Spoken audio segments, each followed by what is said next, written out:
മുഖം കൂടുതൽ യങ് ആവാനും ചുളിവുകളും ഫൈൻ ലൈൻസും ഒക്കെ പോയി നല്ല വെളുത്ത് കാന്തിയുള്ള മുഖമാകാനുള്ള ഫേസ് പാക്ക് ആണ് ഞാൻ ഇട്ടിരിക്കുന്നത്. ഹായ് ഹലോ, എല്ലാവർക്കും സുഖമല്ലേ? ഓണമൊക്കെ ആഘോഷിച്ചിട്ട് എങ്ങനെയുണ്ട്? ഓണത്തിനൊക്കെ നിറയെ മേക്കപ്പ് ഇട്ടിട്ടുണ്ടായിരിക്കും അല്ലേ എല്ലാവരും തന്നെ. സോ മേക്കപ്പ് ഒക്കെ ഓവറായിട്ട് ഉപയോഗിക്കുമ്പോഴും അല്ലെങ്കിൽ നമ്മൾ വേറെ എന്തെങ്കിലും ക്ലൈമറ്റിൻ്റെ കാര്യം കൊണ്ട്, അല്ലെങ്കിൽ നമ്മൾ ട്രാവൽ ചെയ്യുന്ന കാരണം കൊണ്ട്, അല്ലെങ്കിൽ നമ്മൾ വെയിലത്ത് പോകുന്ന കാരണം കൊണ്ട്, അല്ലെങ്കിൽ നമ്മൾ അടുപ്പിൻ്റെ ചൂടിൽ നിൽക്കുന്ന കുറച്ച് കാര്യങ്ങൾ കൊണ്ട്, ഇതൊന്നുമല്ലെങ്കിൽ ലൈറ്റ് അടിച്ചിട്ടുള്ള പ്രശ്നങ്ങൾ, ഫോൺ നോക്കിയിട്ടുള്ള നമ്മുടെ സ്കിന്നിനുണ്ടാകുന്ന മാറ്റങ്ങളൊക്കെയും തന്നെ നമ്മുടെ സ്കിന്നിനുണ്ടാകുന്ന ചേഞ്ചസ് നമ്മുടെ സ്കിന്ന് കുറച്ച് ബ്ലാക്ക് കളർ ആകാനുള്ള സാധ്യതയുള്ള കുറേ കാര്യങ്ങളാണ് ഇതൊക്കെ. മേക്കപ്പ് ഇടുമ്പോൾ നല്ല ഭംഗിയുണ്ടെങ്കിലും മേക്കപ്പിനും നമ്മുടെ സ്കിന്നിൻ്റെ കളറിനെ, സ്കിൻ ടോണിനെ ബാധിക്കാനുള്ള കുറേ കാരണങ്ങളാണ്. അതുകൊണ്ടാണ് മേക്കപ്പിലൊന്നും കോംപ്രമൈസ് ചെയ്ത് വില കുറഞ്ഞ ബ്രാൻഡുകളൊന്നും എടുക്കരുതെന്ന് പറയുന്നത്. സോ ഇന്ന് നമുക്ക് ഫേസിനെ എത്ര ഏജ് ആയാലും നല്ല യുവത്വത്തോടെ വെക്കാൻ പറ്റുന്ന ഒരു ഫേസ് പാക്കാണ് നമ്മൾ നോക്കാൻ പോകുന്നത്, അല്ലെ ഫേസ് ക്രീമാണ് നമ്മൾ നോക്കാൻ പോകുന്നത്. ഇത് നമുക്ക് ഡെയിലി ഉപയോഗിക്കാവുന്നതാണ്. രാവിലെയോ ഉച്ചയ്ക്കോ രാത്രിയിലോ എപ്പോൾ വേണമെങ്കിലും ഉപയോഗിക്കാം.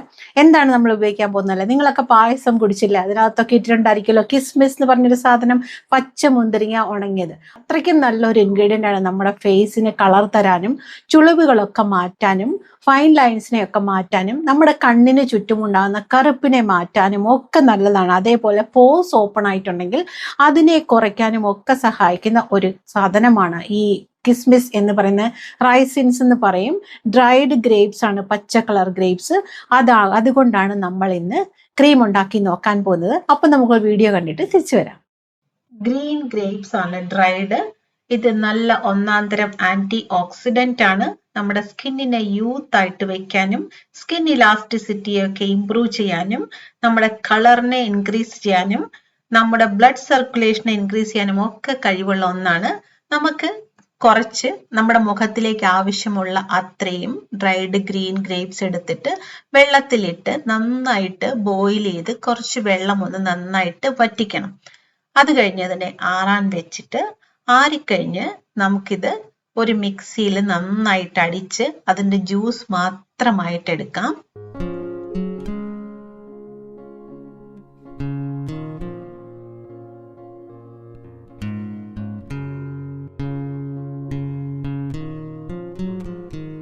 നമ്മൾ ഉണ്ടാക്കാൻ പോകുന്നത് സ്മൂത്ത് ക്രീം ആയതുകൊണ്ട് തന്നെ നല്ല ഫൈൻ ആയിട്ടുള്ള ജ്യൂസ് കിട്ടാൻ വേണ്ടി ഒരു തുണിയിൽ കൂടി അരിച്ചെടുത്താൽ ഒട്ടും തന്നെ കരടൊന്നുമില്ലാത്ത ജ്യൂസ് കിട്ടും. നന്നായിട്ട് പിഴിഞ്ഞെടുക്കാം.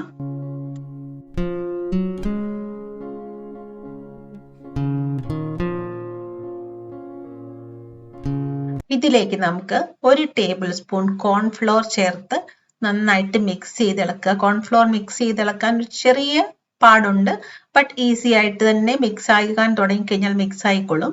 നന്നായിട്ട് മിക്സ് ചെയ്തെടുത്ത് കഴിഞ്ഞ് നമുക്ക് ചെറിയ ചൂടിൽ അടുപ്പിൽ വെച്ചൊന്ന് ഇതിനെ ക്രീം ആക്കി എടുക്കേണ്ടതുണ്ട്. ചൂട് ഒരുപാട് വെച്ച് കഴിഞ്ഞാൽ കട്ടിയായി പെട്ടെന്ന് നമുക്ക് ഫേസിൽ ഇടാൻ പറ്റാത്ത കൺസിസ്റ്റൻസിയിലാകും. വളരെ ചെറിയ ചൂടോടുകൂടി തന്നെ ചൂടില് ഫ്ലെയിമിൽ ഇട്ടാൽ മതി. ഇതേപോലെ ഈ ഒരു കൺസിസ്റ്റൻസിയിൽ എടുക്കുകയാണ് നമുക്ക് ഫേസിലേക്ക് ഇടാനായിട്ട് ഏറ്റവും എളുപ്പം. ഒരു ചെറിയ ചൂടോടെ ഇട്ടാൽ വളരെ നല്ലതാണ്. മൊത്തം ചൂടാറാൻ വേണ്ടി നിൽക്കേണ്ട, ഒരു ചെറിയ ചൂടുള്ളപ്പോൾ തന്നെ ഫേസിലേക്ക് ഇട്ട് കൊടുക്കുക. കോൺഫ്ലോറിന് ആന്റി ഏജിങ് ബെനിഫിറ്റ്സ് ഒരുപാടുള്ളതാണ്. നമ്മുടെ ഫേസിലുള്ള എക്സസ് ഓയിലിനെ വലിച്ചെടുക്കുന്നതുകൊണ്ട് മുഖക്കുരു വരാതെ നമ്മളുടെ മുഖത്തിനെ സൂക്ഷിക്കാൻ കോൺഫ്ലോർ സഹായിക്കുന്നതാണ്. പിന്നെ നമ്മൾ ചേർക്കുന്നത് ജെറിനിയം എന്ന് പറഞ്ഞ ഓയിലാണ്. ഇത് നമ്മുടെ ഫേസിന്റെ ഫൈൻ ലൈൻസിനെയും ചുളിവിനെയും ഒക്കെ മാറ്റാനും ഒരു യൂത്ത് ലുക്ക് നൽകാനും സഹായിക്കുന്നതാണ്. അത് കഴിഞ്ഞ് നമ്മൾ ചേർക്കുന്നത് ക്യാരറ്റ് ഓയിലാണ്. ക്യാരറ്റ് ഓയിൽ ഫെയർ കോംപ്ലക്ഷൻ തരാനും സ്കിന്നിനെ എക്സ്ഫോളിയേറ്റ് ചെയ്യാനും ഒരു ആന്റി ഓക്സിഡൻസ് ഒക്കെ ഒരുപാട് അടങ്ങിയിട്ടുള്ള സ്കിൻ ഇലാസ്റ്റിസിറ്റി ഒക്കെ നന്നായിട്ട് വെക്കാനായിട്ട് ഹെൽപ്പ് ചെയ്യുന്ന സൂതിങ് പ്രോപ്പർട്ടീസ് ഒക്കെ ഉള്ള നമ്മുടെ സ്കിന്നിന്റെ മസിൽസിനെ ടൈറ്റ് ചെയ്യുന്ന എല്ലാ ഗുണങ്ങളുമുള്ള ഇൻഗ്രീഡിയൻസ് ആണ് ഇതൊക്കെയും. ഇതെല്ലാം തന്നെ നമ്മുടെ ഫേസിന് ഒന്നിച്ച് ചേർത്ത് പായ്ക്കായിട്ട് ഇടുമ്പോൾ അത്രയ്ക്കും നല്ല ഒരു എഫക്റ്റ് ആണ് നമ്മുടെ ഫേസിന് കിട്ടുക. ഒരു യൂത്ത്ഫുൾ സ്കിന്നാണ് നമുക്ക് കിട്ടുക. അണ്ടർ ഐ, നമുക്ക് ഫൈൻ ലൈൻസ് വരുന്ന സ്ഥലങ്ങളൊക്കെ നന്നായിട്ട് കോൺസെൻട്രേറ്റ് ചെയ്ത് ഇടാൻ നോക്കണം. ഫേസ് നന്നായിട്ട് വാഷ് ചെയ്തിട്ടാണ് എന്തും തന്നെ ഫേസിലോട്ട് ഇടുന്നതെന്ന് നന്നായിട്ട് മനസ്സിലാക്കുക. സ്കിൻ കെയർ ചെയ്യണം എന്നുള്ള ഒരു അർജിൽ പോയിട്ട് കണ്ടതൊക്കെ വലിച്ചു വാരി ഫേസിൽ ഇടാതിരിക്കാൻ നോക്കുക. ഒരു ഫേസ് പാക്ക് ഇടുന്ന ദിവസം വേറൊരു ഫേസ് പാക്ക് ഇടാതിരിക്കാനും ശ്രമിക്കുക. എല്ലാ ദിവസവും ഫേസ് പാക്ക് ഇടണമെന്നുമില്ല. ആഴ്ചയിൽ 4-5 ദിവസം മാത്രം ഇതേപോലുള്ള കെയർ ചെയ്താൽ മതി. ഇനി നിങ്ങൾ നലങ്ക് മാവോ സ്കിൻ ബ്രൈറ്റനിങ് പൗഡറോ ഒക്കെ ആ ഫേസ് പാക്ക് ഒക്കെ ഇടുമ്പോഴും 3-4 ദിവസം ഇട്ടാൽ മതി. ഇത് ഒരു എക്സാമ്പിൾ പറയുകയാണെന്നുണ്ടെങ്കിൽ നിങ്ങൾക്ക് ബാക്കിയുള്ള ദിവസങ്ങളിലൊക്കെയും ഇടാവുന്നതാണ്. സ്കിൻ കെയർ ചെയ്യുമ്പോൾ കോൺസെൻട്രേഷനോടെ സൂക്ഷിച്ച് വൃത്തിയുള്ള ഫേസിൽ ചെയ്യാൻ ഒരിക്കലും മറക്കരുത്. ഇത് കഴിഞ്ഞ് ഫേസ് നന്നായിട്ട് വാഷ് ചെയ്ത് മോയ്സ്ചറൈസർ ഇടുക. വീഡിയോ കണ്ടിട്ട് ഇഷ്ടമായോ? ട്രൈ ചെയ്ത് നോക്കൂ ഉറപ്പായിട്ടും. എന്ന് വെച്ച് നിങ്ങൾ മറ്റുള്ള പാക്കുകളൊന്നും ഇടണ്ടേ എന്നുള്ളതല്ല. പാക്കുകൾ ആഴ്ചയിൽ 4 ദിവസം ഇട്ടോളൂ. ഇടയ്ക്ക് ഇതുപോലെ സോഫ്റ്റ് ആയിട്ടുള്ള റൈസിൻസും നിങ്ങൾക്ക് കൈവശമുള്ള സാധനങ്ങൾ കൊണ്ട് ഉപയോഗിക്കുന്നത് വളരെ നല്ലത്. വളരെ നല്ലൊരു ഫേസ് പാക്കാണ് നമ്മൾ ഇന്ന് കണ്ടത്, അല്ലെ ഫേസ് ക്രീമാണ് നമ്മൾ ഇന്ന് കണ്ടത്. പെട്ടെന്നൊരു ഇൻസ്റ്റന്റ് ഗ്ലോ ഒക്കെ നമ്മുടെ സ്കിന്നിന് വേണമെന്നുണ്ടെങ്കിൽ ഇത് നിങ്ങൾക്ക് ട്രൈ ചെയ്യാവുന്നതാണ്. ഈ ഗ്രേപ്സിൽ അത്രയ്ക്കും നല്ല ഇൻഗ്രീഡിയൻസ് ഉള്ളതാണ്. ഞാൻ ത്രൂ ഔട്ട് ദ വീഡിയോ പറഞ്ഞു വന്നിട്ടുണ്ട്. വീഡിയോ കാണുമ്പോൾ മനസ്സിലായില്ലെങ്കിൽ ഒന്നും കൂടെ കണ്ടു നോക്കൂ. പിന്നെ വേറൊരു കാര്യം എനിക്ക് പറയാനുള്ളത്, നമ്മുടെ വെബ്സൈറ്റ് ലോഞ്ച് ചെയ്തിട്ടുണ്ട്. ഞാൻ ലിങ്ക് കമന്റിലോ ഡിസ്ക്രിപ്ഷനിലോ എവിടെയെങ്കിലും ടാഗ് ചെയ്ത് കൊടുത്തേക്കാം. നിങ്ങൾ ക്ലിക്ക് ചെയ്ത് നോക്കൂ. നിങ്ങൾക്ക് പ്രോഡക്റ്റ് അവിടെ കാണാവുന്നതാണ്. നിങ്ങൾക്ക് എന്തെങ്കിലും ഡൗട്ട് പ്രോഡക്റ്റ് സംബന്ധമായിട്ടുണ്ടെങ്കിൽ ഞാൻ കമന്റ് ബോക്സിൽ കൊടുത്തിരിക്കുന്ന നമ്പറിലോ അല്ലെങ്കിൽ ഞാൻ നോക്കട്ടെ വീഡിയോയിൽ കൊടുക്കാൻ പറ്റുമെന്ന് ആ നമ്പറിലേക്ക് ഓർഡർ ചെയ്യാവുന്നതാണ്. പിന്നെ ഞാൻ ഈ ബിസിനസ് തുടങ്ങിയത് നിങ്ങൾ കാരണം മാത്രമാണ്. നിങ്ങളുടെ ഒരു പ്രോത്സാഹനം കൊണ്ടാണ്, നിങ്ങളുടെ ഒരു ഫീഡ്ബാക്ക് കൊണ്ടാണ് ഇങ്ങനെ ഒരു ഐഡിയ ഞാൻ കൊണ്ടുവന്നത്. നമ്മൾക്ക് ഓൾറെഡി ഇങ്ങനെ ഒരു സ്റ്റോർ ഉള്ളതും നമ്മൾക്ക് ഓൾറെഡി ഇങ്ങനെ നമ്മൾ സാധനങ്ങൾ കൊടുക്കുന്നതുമാണ്. ഇത് ഓൺലൈനിലേക്ക് കൊണ്ടുവന്നത് നിങ്ങളുടെ ഒക്കെ ആവശ്യപ്രകാരമാണ്. അപ്പോൾ പ്രോഡക്റ്റിന് നിങ്ങൾ തന്ന ഒരു വെൽക്കമിങ്ങിനും നിങ്ങൾ തന്ന ഫീഡ്ബാക്കിനും നിങ്ങൾ ഇപ്പോഴും തന്നുകൊണ്ടിരിക്കുന്ന ഫീഡ്ബാക്കിനും കമന്റിനും ഒക്കെ ഒരുപാട് നന്ദിയുണ്ട്. സോ പോസിറ്റിവിറ്റി നിങ്ങൾ സ്പ്രെഡ് ചെയ്യുന്നതിൽ എനിക്ക് ഒരുപാട് സന്തോഷമുണ്ട്. എപ്പോഴും പോസിറ്റിവിറ്റിയോടെ മാത്രം ഇരിക്കുക. നമ്മൾ പോസിറ്റിവിറ്റി അട്രാക്ട് ചെയ്യുമ്പോൾ തന്നെ നമ്മളുടെ സൗന്ദര്യം 50% ഒരു ട്രീറ്റ്മെന്റും ഇല്ലാതെ തന്നെ ഇൻക്രീസ് ആകും എന്നുള്ളത് വളരെ വലിയൊരു സത്യമാണ്. നമ്മൾ എത്രത്തോളം നെഗറ്റിവിറ്റി നമ്മൾ അകത്തോട്ട് എടുക്കുന്നു അത്രത്തോളം നമ്മുടെ ഫേസിലേക്ക് അത് എക്സ്പ്രസ് ആകുകയും നമ്മുടെ ഫേസിന്റെ കളറും നമുക്ക് കുറെ കൂടെ ഏജ് ആയ ഒരു ലുക്ക് വരികയും ഒക്കെ ചെയ്യും. നമ്മൾ കുറച്ചൊക്കെ എന്ന് വെച്ച് ഇന്നസെന്റ് ആയിട്ട് ഒന്നും അറിയത്തില്ലാതെ പോയി കളിപ്പിക്കപ്പെടണമെന്നോ ഒന്നുമല്ല ഞാൻ പറയുന്നത്. നമ്മൾ എല്ലാ കാര്യങ്ങളും നമ്മൾ ചെയ്യേണ്ട മെച്യൂരിറ്റിയോടെ തന്നെ നമ്മൾ ചെയ്യണം. നമ്മുടെ മക്കൾക്ക് ഗൈഡ് ചെയ്ത് കൊടുക്കണം, അവർക്ക് വേണ്ട കാര്യങ്ങൾ പറഞ്ഞു കൊടുക്കണം. നിർബന്ധിച്ച് ചെയ്യിപ്പിക്കുകയല്ല ചെയ്യേണ്ടത്. അവർക്ക് ഗൈഡ് ചെയ്ത് കൊടുക്കാൻ മാത്രമേ നമുക്ക് പറ്റുള്ളൂ. ഗൈഡ് ചെയ്യേണ്ടടുത്ത് ഗൈഡ് ചെയ്ത് കൊടുക്കുക. അങ്ങനെ പല കാര്യങ്ങൾ നമ്മൾ ചെയ്യണം. എന്ന് പറഞ്ഞതുപോലെ നിങ്ങളെയും ഒന്ന് റീചെക്ക് ചെയ്യുന്നത് നല്ലതാണ്. നമ്മൾ ചെയ്യുന്നത് ശരിയാണോ, അല്ലെങ്കിൽ നമ്മൾ ചിന്തിക്കുന്നത് ശരിയാണോ, നമ്മൾ പറഞ്ഞത് ശരിയാണോ. ഇനി ശരിയല്ല എന്ന് തോന്നുന്നിടത്ത് ഒരിക്കലും ഗിൽട്ട് ഒന്നും തോണ്ട. അത് അവിടെ വെച്ചങ്ങ് കറക്റ്റ് ചെയ്ത് മുന്നോട്ട് പോയാൽ മാത്രം മതി.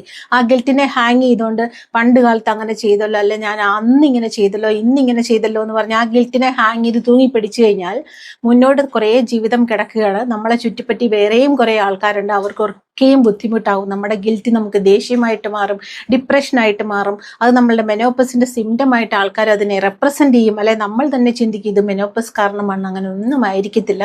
നമ്മളുടെ ഉള്ളിൽ നമ്മൾ ചിന്തിച്ചു കൂട്ടുന്ന കുറെ ആവശ്യമില്ലാത്ത കാര്യങ്ങൾ, കോംപ്ലക്ഷൻ, ഡിപ്രഷൻ അതെല്ലാം കൂടെ ചേർന്ന് ഒരു വല്ലാത്ത ഒരു അവസ്ഥയിലോട്ട് നമ്മൾ പോകും. ഇനി എന്ത് ചെയ്യാൻ പറ്റും? കഴിഞ്ഞതൊരിക്കലും നമുക്ക് മുന്നിലോട്ട് ആന പിടിച്ചാൽ കൂടെ വരത്തില്ല എന്നുള്ള കാര്യം നമുക്ക് എല്ലാവർക്കും അറിയാവുന്നതാണ്. ഇനി അങ്ങോട്ട് എന്ത് ചെയ്യാം എന്ന് മാത്രം ചിന്തിക്കുക. അത് മാത്രമേ സത്യമുള്ളൂ എന്ന് മനസ്സിലാക്കുക.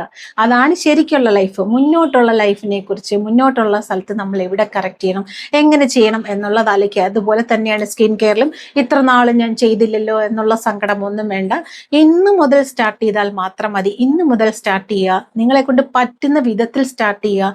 സ്കിൻ കെയർ ചെയ്യണം എന്ന് പറഞ്ഞ് വീട്ടുകാരെ ബുദ്ധിമുട്ടിച്ച് അല്ലെങ്കിൽ ബാക്കിയുള്ളവരെ ബുദ്ധിമുട്ടിച്ച് സ്കിൻ കെയർ ചെയ്യണം എന്നൊന്നും ആരും പറയില്ല. അവനവന്റെ സാഹചര്യത്തിൽ നിന്നുകൊണ്ട് നമുക്ക് എന്ത് പറ്റും അത് ചെയ്യുക എന്നുള്ളതാണ്. അത് ചെയ്യാനാണ് പറയുന്നത്. അല്ലാതെ സ്കിൻ കെയർ വളരെ ലാവിഷായിട്ട് ചെയ്യുക, ഒരു 10,000 5,000 ഒക്കെ സ്പെൻഡ് ചെയ്ത് ചെയ്യുക, അങ്ങനെ ഒന്നും ആരും പറയുന്നില്ല. നിങ്ങളെ കൊണ്ട് പറ്റുന്ന വിധത്തിൽ ചെയ്യുക. കെയർ ചെയ്യുക, സെൽഫ് ലവ് ചെയ്യുക, സെൽഫ് റെസ്പെക്ട് ചെയ്യുക. പക്ഷേ ഈ സെൽഫ് ലവ് എന്ന് പറയുമ്പോൾ നിറയെ പേരും പറയും ഞാൻ അങ്ങനൊന്നും ഇല്ല, എനിക്ക് ചെയ്യാറില്ല.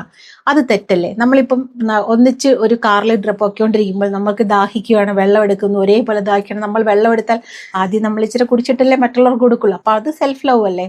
അതുകൊണ്ട് എല്ലാവരും തന്നെ സെൽഫ് ലവ് ചെയ്യുന്നവർ തന്നെയാണ്. അങ്ങനെ അല്ല എന്ന് പറഞ്ഞാൽ അത് സ്വയം റിയലൈസ് ചെയ്യാത്തതുകൊണ്ടും അല്ലെങ്കിൽ സെൽഫ് ലവ് ചെയ്യുന്നുള്ളത് മറ്റുള്ളവരുടെ മുന്നിൽ സമ്മതിക്കാൻ ബുദ്ധിമുട്ടുള്ളത് കൊണ്ടും ഒക്കെയാണ് എന്ന് മനസ്സിലാക്കുക. അപ്പോൾ സ്കിൻ കെയർ തുടങ്ങിയിട്ടില്ലെങ്കിൽ ഇന്നു മുതൽ ചെയ്തോളൂ. ഒരിക്കലും ലേറ്റ് ആയിട്ടില്ല. ഇനി 60 വയസ്സാവട്ടെ, 70 വയസ്സാവട്ടെ, 80+ ആവട്ടെ, what ever may be the age, നിങ്ങൾക്ക് മുന്നോട്ട് ലൈഫ് കിടക്കുന്നിടത്തോളം കാലം നമുക്ക് എല്ലാം ചെയ്യാനുള്ള അവകാശവും റൈറ്റ്സും ഒക്കെയുണ്ട്, within the limits and restrictions എന്നുള്ളത് മനസ്സിലാക്കുക. അപ്പോൾ എന്നെ നിങ്ങളുടെ കൂടെ കുട്ടിയിൽ എനിക്ക് ഒരുപാട് സന്തോഷമുണ്ട്. നിങ്ങൾ തരുന്ന സ്നേഹത്തിനും റെസ്പെക്റ്റിനും ഒക്കെ ഒരുപാട് നന്ദിയുണ്ട്. ഇനിയും വേറൊരു വീഡിയോയിൽ മറ്റൊരു കണ്ടന്റുമായി കാണുന്നിടം വരെ ടേക്ക് കെയർ.